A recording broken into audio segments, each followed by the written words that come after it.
नाज़रीन नवासा खबर शेयर कंदालू दादू मां रिपोर्ट कर रहा है हुबदार अली बबर खास किली हाउस सऊदी अरब जिद्दा पाकिस्तान पीपल्स पार्टी बैरिस्टर पीर मुजीबुल हक साहब जी ज़िले सदर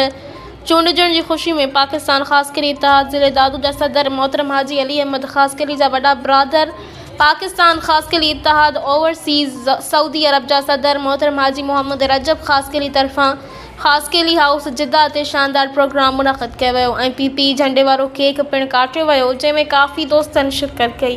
जिनमें मेहमान ख़ास दरगाह आलिया वेहड़ शरीफ जा गादी नशीन साईं पीर हाजी शफ़ीक अहमद अशरफी शिरकत कई ऐं हाजी मोहम्मद रजब खास करी जा सऊदी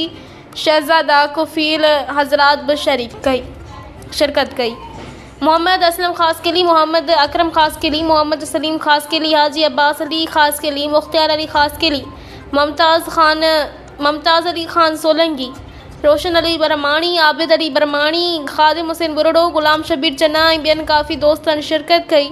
केक काटे ख़ुशी मां हिक ॿिए खे केक खारायो ऐं हिक ॿिए खे मुबारकूं पिणु ॾिनियूं। बैरिस्टर पीर मुजीबुल हक साहब जे लाइ दुआऊं पिणु घुरियूं वयूं।